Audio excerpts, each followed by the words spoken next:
অপু বিশ্বাসের এক দোগলা শত্রু আছে, চলুন আপনাদেরকে দেখাবো সেই দোগলা শত্রুটি কে।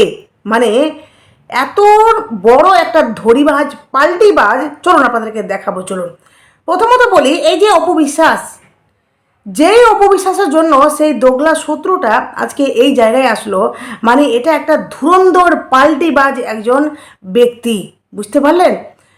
এই যে গৌতম সাহা নামে মানুষ, হ্যাঁ, এই গৌতম সাহা যার জন্য আজকে এখানে আসলো, যার জন্য পরিচিত পেলো, যার জন্য পাবলিসিটি পেলো, আজকে সেই গৌতম সাহা অপু বিশ্বাসের সাথে বিশাল বড় ঘাপলাবাজি করেছে। এবার বলছি কেন, তাই না? সেটাও আপনাদেরকে প্রমাণ দেব। এই গৌতম সাহা, যেই মানুষটা নিজে অপু বিশ্বাসের জন্মদিনে অপু বিশ্বাসের কাছে গিয়ে নিজে থেকে কেক নিয়ে গেছিলো, সেখানে সেলিব্রেশন করলো, ইভেন অপু বিশ্বাস ভদ্রতার খাতিরে তাকে ওয়েলকাম জানালো, এমনকি তার বিবাহবার্ষিকীর জন্য অপু বিশ্বাস কিন্তু তাকে শুভেচ্ছা অবধি জানিয়েছে। এটাকে বলে ভদ্রতা। কিন্তু এই যে মানে এই গৌতম সাহা নামে মানুষটি এতটাই দোগলা, আপনাদেরকে কেন বলছি আগে একটা ভিডিও দেখুন ছোট, তারপর আমি বলছি ডিটেলসে। আমি যাকে স্ক্রিনে দেখছি এখন, ওনাকে আমরা ঢালিউড কুইন বলি। ওনার বাড়ি আমার বাড়ি একই জায়গায়, তার মানে বুবলি। ওনার বাড়ি আমার বাড়ি একই জায়গায়। দেখুন, এই নাম্বার ওয়ান দোগলা মানুষ, হ্যাঁ, যেই মানুষটি ভালো করে জানে যে ঢালিউডের নাম্বার ওয়ান এক নাম্বার কুইন যদি কেউ থেকে থাকে সেটা হলো অপু বিশ্বাস। আর এই নামে কিন্তু সবাই ডাকে, শুধুমাত্র আমি অপু বিশ্বাসের ভক্ত বা অপু বিশ্বাসকে ভালোবাসি তার জন্য কিন্তু নয়, সবাই অপু বিশ্বাসের ভক্ত, বুবলির ভক্তরা সবাই জানে। ইভেন আপনারা এটাও জানেন যে ইকরাও কিন্তু বলেছিল, তাই না, যে আপনাকে তো সবাই ঢালিউড কুইন বলে, আমি চাই আপনার পরবর্তীতে ঢালিউড কুইন মানে আপনার জায়গাটা নিতে। সবাই জানে যে অপু বিশ্বাসকে ঢালিউড কুইন নামে খ্যাত বা অপু বিশ্বাসকে ঢালিউড কুইন নামে ডাকা হয়। এবার এই গৌতম সাহা নামে মানুষটি, এই ব্যক্তিটি ভালো করে জানে, তারপরও তাকে যখন ইন্টারভিউটাতে জিজ্ঞেস করা হচ্ছে যে এমন একজন অভিনেত্রী আছেন যাকে ঢালিউড কুইন নামে ডাকা হয়, যার বাড়ি আমার বাড়ির পাশে, অথচ সেই মানুষটি জেনে শুনে বলছে তাহলে কে হতে পারে? বুবলি। কেন? ও বুবলির সাথে যে কাজ করছে, মানে এই গৌতম সাহা নামে মানুষটি অপু বিশ্বাসের সাথে কাজ করছিল, তারপর সেখান থেকে ছুটে এই যে বুবলির কাছে এসে বুবলির যে মানে বুবলিকে চাটতে হবে তো, তাই না? বুবলির পেছন না চাটলে এ তো কাজ পাবে না, যার জন্য বুবলিকে চাটার জন্য এই দেখুন এই মানুষটি কিভাবে কতটা নোংরামিতে নেমে গেছে। মানে শেষে এই পুরো সত্যটাকে মিথ্যা করতে চাইছে। বুবলিকে কেউ কোনোদিন ঢালিউড কুইন বলেছে? বলুন, কেউ বলেছে? আর যদি কেউ বলে থাকে বুবলির ভক্ত এক দুটা, তাহলে তারা হ্যাংটাই বলছে। আর হ্যাংটাই কোনোদিন নাম দেওয়া যায় না, কারণ যাকে দর্শক একচেটিয়াভাবে নাম দিবে সেটাই নাম তার জন্য প্রযোজ্য, ঠিক আছে? আর অপু বিশ্বাসকে আজকে ঢালিউডের কুইন বলছে, কেন বলছে এটা আপনারা জানেন? কারণ উনি একটা না বহু সিনেমা করেছে, বহু হিট হিট সিনেমা দিয়েছে। যেই মানুষটা যার কাছ থেকে আজকে এই জায়গাটা অর্জন করলো, যার কাছ থেকে এই জায়গাটা পেলো, পাবলিসিটি পেলো, বলে না নুন খেয়ে নুন হারাম, মানে বলে না যে কারণ নুন খেয়ে হারামি করতে হয় না, এই মানুষটা নুন খেয়ে হারামি করছে, এই গৌতম সাহা। আমি অপু বিশ্বাসকে বলবো যে এই গৌতম সাহা নামে মানুষ, এই ধরনের মানুষ থেকে দূরে থাকাটা খুবই দরকার, কারণ এই ধরনের মানুষ যখন তখন পাল্টে খেয়ে যখন তখন আপনাকে বিপদে ফেলতে পারে, যখন তখন আপনার নামে নিন্দে গুজব রটাতে পারে, যেটা আপনারা এখনই প্রমাণ পেলেন ভিডিওর মাধ্যমে, তাই না? এই রিসেন্ট একটা ইন্টারভিউতে এই গৌতম সাহা নামে মানুষটি এই ধরনের কথা বলেছে, অথচ নাকি সে বলে যে অপু আমার কাছের মানুষ, অপু আমার বোনের মতো। হ্যাঁ, আর বিভিন্ন ইন্টারভিউতে আমরা বলতে শুনেছি বলে যে ম্যাচুরিটি অপু বিশ্বাসের মধ্যে আসেনি, সে এখনও বাচ্চা মেয়ে। কথা বলার সময় মানে অপু বিশ্বাস বাচ্চা মেয়ে হয়ে যায়, আদরের বোন। আর যখন তার একটা ভালো সুনাম করার ব্যাপার আসে, ঢালিউড কুইনকে, তো সে নাকি বুবলি। মানে এই ধরনের পাল্টিবাজ আর ধরিবাজ, এই ধরনের মানুষকে না মানে কি বলবো, জাস্ট বয়কট করা উচিত। যাই হোক, অপু বিশ্বাসকে সবসময় বলবো একজন ভক্ত হয়ে যে এই ধরনের মানুষ থেকে একটু দূরে থাকুন, আর নিজেকে একটু আপনার যে জায়গা, আপনি যেই মানে জন্য আজকে এই জায়গাতে এসেছেন, সেই জায়গাটা ধরে রাখুন।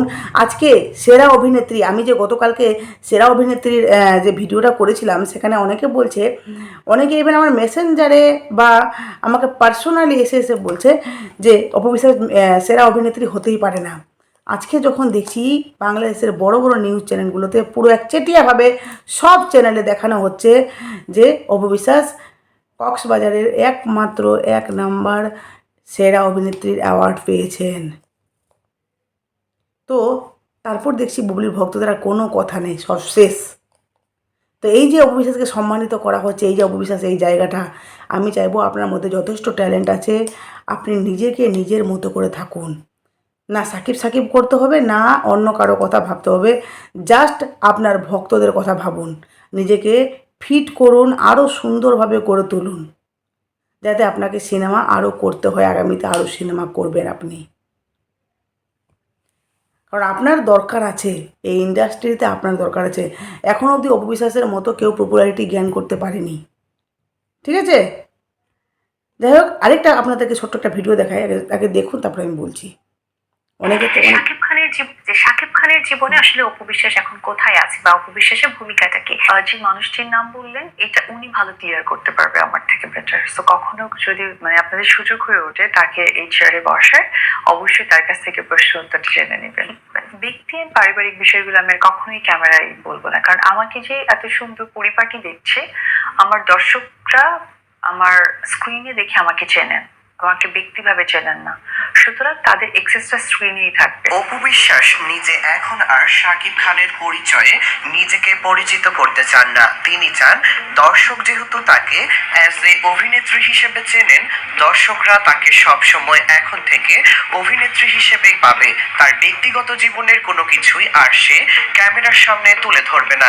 সেই সাথে তিনি আরো জানায় যে বুবলির মতো নোংরা পাবলিসিটি তার প্রয়োজন নেই। ভিডিওটি দেখার জন্য ধন্যবাদ। বুঝতে পারলেন? অপু বিশ্বাসকে জিজ্ঞেস করা হলো সাকিব খানের কাছ থেকে বা সাকিব খানের কাছে এখন আপনার জায়গাটা মানে কেমন বা কোথায় আছে। অপু বিশ্বাস পরিষ্কার বলল যে যেই প্রশ্নটি আমাকে করা হচ্ছে আর যে মানুষটির নাম বললো তার কাছ থেকে জিজ্ঞেস করলে খুব ভালো উত্তর পাওয়া যাবে। কারণ তাকে নিয়ে যেহেতু জিজ্ঞেস করছে, তো সেহেতু ওই মানুষটিই কিন্তু ভালো উত্তর দিতে পারবে। এটাই হলো বাস্তব সত্য। যে আমরা বলি না যে অপু বিশ্বাস শুধু সাকিব সাকিব করে, সাকিব সাকিব করে শুধুমাত্র যখন তাকে প্রশ্ন করা হয় তখনই, আদারওয়াইজ কিন্তু না। কারণ অপু বিশ্বাস নিজের জীবনে নিজের মতো করে নিজেকে নিয়ে ব্যস্ত থাকতে পছন্দ করে, ঠিক আছে? যারা বলছেন যে শুধুমাত্র সাকিব খানের নাম নিয়ে বা অপু বিশ্বাস আজকে সাকিব খানের জন্যই মানে এই জায়গাটাতে এসছে, তাহলে বলতে হয় সাকিব খানও কিন্তু অপু বিশ্বাসের জন্যই এই জায়গাটাতে এসছেন।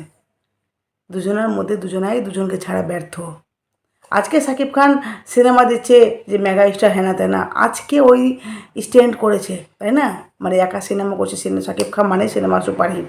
কিন্তু যখন সে একদম জিরোতে ছিল তখন কিন্তু অপু বিশ্বাসকে নিয়েই দাঁড়িয়েছিল, ঠিক আছে? এটা ভুললে বলে না, অতীতকে কখনো ভুলতে হয় না, নাহলে কিন্তু নিজের সাথে গাদ্দারি করা হয়। মানে অতীতকে ভুলা মানে নিজের সাথে গাদ্দারি করা। যাই হোক, আপনাদেরকে এই কথাগুলোই বলছি যে এই গৌতম সাহা নামে মানুষটি একদম ভালো না। যেই মানুষটি থেকে থেকে পরিবর্তন হয়, থেকে থেকে এক এক রকমের কথা বলে, সেই মানুষটি না সত্যি সুযোগে কখন যে সদ্ব্যবহার নেবে মানে করবে বা কখন আপনার সুযোগ নেবে আপনি টেরও পাবেন না। অপু বিশ্বাসের দুর্বার সিনেমা নিয়ে সেই সিনেমার পরিচালক নিজে বলেছিল যে অপু বিশ্বাসের এই সিনেমাটি এমন লেভেলের হতে চলেছে যে সিনেমাটি মানে এর আগে দর্শক এই ধরনের রূপে বা এই রূপে অপু বিশ্বাসকে কখনো দেখিনি। অপু বিশ্বাস 100+ সিনেমা করেছে, তো এই রূপে অপু বিশ্বাসকে কোনোদিন দেখেনি। একদম পুরো নতুন রূপে নতুনভাবে অপু বিশ্বাসকে দেখতো দর্শক, বুঝতে পারছেন? পুরো নতুনভাবে দর্শক দেখতো।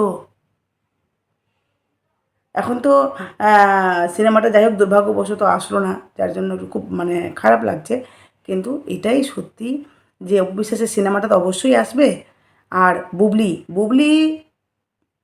হ্যাঁ, মানে বুবলি যে সত্যি ওই যে গেছে আমেরিকাতে, সেখানে শোনা যাচ্ছে নাকি, এটা শোনা কথা, সে নাকি সাকিব খানের একটি সেখানে নতুন বাসা আছে, আর সেই বাসাতে বুবলি নাকি সেই বাসাতেই উঠবে, সেখানে নাকি বাচ্চা জন্ম দেওয়ার পর 1.5-2 বছর সেখানেই থাকবে। এটা যদি সত্যি হয়ে থাকে তাহলে আমি অপবিশ্বাসকে বলবো যে নিশ্চয়ই তাহলে শাকিব খানের যদি হাত থাকে, মানে হাত তো অবশ্যই, যেহেতু তার ফ্ল্যাটে উঠবে। আর বুবলি সাধারণত আগে গেলে কিন্তু শাকিব খানের সাথে থাকতো না, আর বুবলি আলাদা হোটেলে আর শাকিব খান আলাদা হোটেলে, ঠিক আছে। আর এখন যদি সেটা হয়ে থাকে যে বুবলি শাকিব খানের মানে ফ্ল্যাটে উঠবে, সেখানে বাচ্চা নিয়ে থাকবে, তাহলে অপু বিশ্বাসকে বলবো যে আপনি সাইড কেটে ফেলুন, দরকার নেই শাকিব খানের মানে ছায়া আপনার জীবনে দরকার নেই। হ্যাঁ, সন্তান আছে তো, সন্তানকে সে ভালোবাসবে, সন্তানকে সন্তানের মতো সে দেখবে, সেটা তার একান্তই ব্যক্তিগত কথা, ব্যক্তিগত ব্যাপার। কিন্তু আপনি আপনার মতো করে জীবনটাকে স্টিক করুন, সাকিবের নাম জীবন থেকে আমি বলি একজন দর্শক হয়ে পুরো মুছে দিন। কারণ যেই মানুষটা তার দ্বিতীয় স্ত্রীর দ্বিতীয় সন্তানের মা বাবা হতে যাচ্ছে, সেই মানুষটা যদি বুবলিকে এই ধরনের হেল্প করে থাকে, তাহলে আমি একজন দর্শক হয়ে বলবো যে এগুলো বাদ দিন, এখান থেকে বের হয়ে যান। দরকার নেই শাকিব খান ছাড়া আপনি একাই 100, পারলে একজন ভালো পার্টনার দেখে লাইফে সেটেল হয়ে যান। কারণ আপনারও জীবনে একজন লাইফ পার্টনারের দরকার আছে, আর আপনি ডিজার্ভ করেন ভালো লাইফ পার্টনারের, ভালো পার্টনারের আপনি পুরো অধিকারিণী। কারণ আপনার মতো নারী, আর সত্যি অপু বিশ্বাস আজকে যেই জায়গাতে এসছে, যেভাবে লড়াই করছে, যেভাবে একজন স্ট্রং পারসন, অপু বিশ্বাস সত্যি মানে তার জীবনে প্রাপ্য বা সে পাবে ভালো একটা জীবনসাথী, যদি অপু বিশ্বাস চায়। ঠিক আছে, জানি না অপু বিশ্বাসের মনে কী চলছে, কারণ উনি আগে সবসময় বলতেন যে আমি শাকিব খান ছাড়া অন্য কারোর নাম নেব না, কারণ উনি তো ভালোবেসেছিলেন না, ছোট্ট বয়সে একটা মানুষকে ভালোবাসা, তারপরে নিজের জীবনে জড়িয়ে রাখা, সত্যি অপু বিশ্বাস একদম বাই হার্ট ভালোবেসেছিল। আর তার জন্য জীবনে অনেক কিছু স্যাক্রিফাইসও করেছে, যার জন্য অপু বিশ্বাস এখন বারবার বলে যে আমার বিয়ের সিদ্ধান্তটা খুবই ভুল হয়েছে, অল্প বয়সে তো আমি না বুঝে সিদ্ধান্তটা নিয়ে ফেলেছি। তো এটাও আবার তাকে উপস্থাপক অনেক সময় জিজ্ঞেস করে, তাহলে কি এরপরে অপু বিশ্বাস যদি কখনো বিয়ে করে তাহলে নিশ্চয়ই একটা ভালো পার্টনার দেখে। অবশ্যই অপু বিশ্বাস ভালো পার্টনার দেখে, ভালো পার্টনার ডিজার্ভ করে। আমি সবসময় চাইবো একজন দর্শক হিসাবে নিজেকে ক্লিয়ার করুন দর্শকের সামনে যে না, সাকিবের সাথে আমার কোনো সম্পর্ক নেই, তবে হ্যাঁ তার মা বাবা যেহেতু জয়ের দাদা দাদি রয়েছে, যেহেতু জয়ের পিসি এনা তেনা, তাদের পরিবারের সাথে সম্পর্ক যেমনি আছে সেমনি থাকুক, সাকিব খান আপনার জীবনে যে কেউ না, এটা আপনি মাথায় ঢুকিয়ে নেন। কারণ যত দূরে যাবেন তত ভালো থাকবেন। যেই জিনিসটা আমাদের জীবনে কোনো কাজে আসে না, সেই জিনিসটাকে আমরা কী করি, জীবন থেকে বাতিল করে দিই, তাকে ফেলে দিই আবর্জনা হিসাবে। সাকিব খানও আপনার জীবনে ঠিক সেটাই। একজন আপনার ভক্ত হয়ে এই কথাগুলো বলছি, সাকিব খানকে জীবন থেকে মুছে দিন। সাকিব খানের জায়গা আপনার জীবনে নয়, এটা যত ভালো বুঝবেন তত ভালো আপনারও হয়ে। আপনি শুধুমাত্র আপনার কেরিয়ারে ফোকাস দিন, নিজেকে ফিট করুন, কেরিয়ারে ফোকাস করে সুন্দর সুন্দর সিনেমা করুন, ওপেনিং যেভাবে যাচ্ছেন সেই ওপেনিংগুলো যান। কারণ এখন ওপেনিংয়ে সব নায়িকা যাচ্ছে, ইদিকা পল সেও দেখছি এখন ওপেনিং শুরু করেছে, ঠিক আছে, সেও ওপেনিং, সেও ফিতা কাটতে আসছে। ইভেন আমি টলিউডের অনেক নায়িকাকে দেখলাম, রুক্মিণী, শুভশ্রী, সব নায়িকাকে দেখতে পাচ্ছি। এটা লজ্জার কিছু নেই। ইভেন অপু বিশ্বাস পুরো ঢালিউড ইন্ডাস্ট্রিটাকে চেঞ্জ করে দিয়েছে, কারণ অপু বিশ্বাস একমাত্র নায়িকা, যেই নায়িকা ঢালিউড ইন্ডাস্ট্রিতে একাই উনি কিন্তু ফিতা কাটতেন, কোনো নায়িকা কাটতো না, কারণ সেই কাজটাকে ছোটো করে দেখা হতো। কিন্তু অপু বিশ্বাস সবার চিন্তাভাবনা চেঞ্জ করতে পেরেছে, সবাইকে পাল্টে দিয়েছে, এখন দেখছি সবাই ফিতা কাটতে যাচ্ছে। যাই হোক, অপু বিশ্বাস এই সবার চিন্তাধারাটা পাল্টে যে নতুন করে আবেগ সবার মধ্যে ঘটিয়েছে, সেটা সত্যিই খুব ভালো লাগছে। অন্যদিকে বারিশা হক, তাকে পুরো দর্শক ধুইয়ে দিয়েছে, কারণ বারিশা হক নিজেকে বেশি স্লিম অ্যান্ড ফিট দেখাতে গিয়ে বা সুন্দর দেখাতে গিয়ে এমন একটি ড্রেস পরেছে, যে ড্রেসটি সত্যি অতীব জঘন্য, যেটা বাংলাদেশে চলে না, বাংলাদেশের ইন্ডাস্ট্রিতে এই ধরনের ড্রেস চলে না, কারণ সেখানে মুসলিম এলাকা।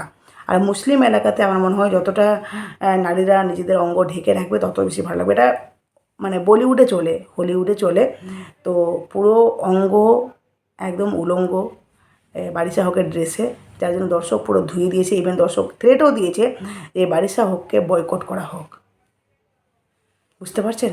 যাই হোক, আগামীতে কী হচ্ছে অবশ্যই আপনাদেরকে জানাবো। তবে এইটুকু বলবো যে অপবিশ্বাস নিজেকে স্টিক করুন। টাটা।